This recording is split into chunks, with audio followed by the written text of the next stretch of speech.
ابی ہریرہ رضی اللہ عنہ قال قال رسول اللہ صلی اللہ علیہ وسلم خیرکم احسنکم قضاء. کیا فرمایا؟ حضرت ابو ہریرہ فرماتے ہیں اللہ کے رسول صلی اللہ علیہ وسلم نے فرمایا تم میں اچھا وہی ہے، بیسٹ وہی ہے جو تم میں قرض کی ادائیگی میں سب سے اچھا ہو. صحیح بخاری، مسلم اور ترمذی کی حدیث ہے، اور مسند احمد نے بھی اس کو نقل کیا ہے. کہا کہ تم میں سب سے اچھا انسان وہ ہے جب قرضہ لیتا ہے تو فوراً چکاتا ہے یا کوشش میں لگا رہتا ہے کہ جلد سے جلد وہ اس کو ادا کر دے. لیکن اپنے پاس تو قوم کا مزاج ایک دم الٹا ہو گیا. قرض اس نیت سے لیتے ہیں کہ ڈبانا ہے. بہت سارے میں نے ہمارے جان پہچان والوں کو دیکھا فلاں ایک اسکیم میں قرض اٹھا رہے تھے. میں نے کہا قرض اٹھا رہے ہو آپ دیں گے کیسے؟ آپ کے پاس تو انکم کچھ نہیں ہے. بولے دینا کس کو ہے؟ ہم نے سنا ہے وہاں سے لینا اور ڈبا دینا، کچھ نہیں ہوتا، معاف ہو جاتا.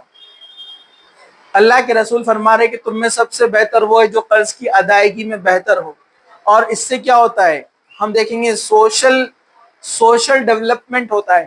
ایک آدمی نے قرض لیا اور وعدے کے مطابق لوٹا دیا، یا مہلت مانگی اگر دیر ہو جائے تو پھر بھی لوٹایا، سامنے والے کے نزدیک اس کا کریڈٹ بنتا ہے.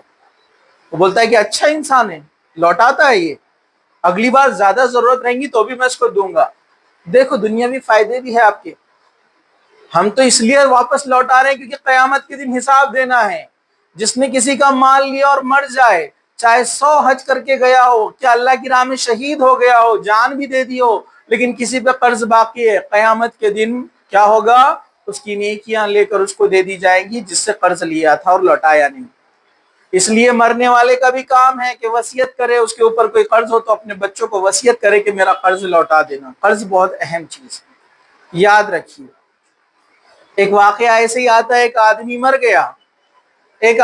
گیا، یہ اصلی واقعہ ہے. ایک آدمی مر گیا تو اعلان کرنے والے نے اعلان کیا کہ میت کا قرض اگر کسی کے پاس ہو تو وہ آ کر ملے.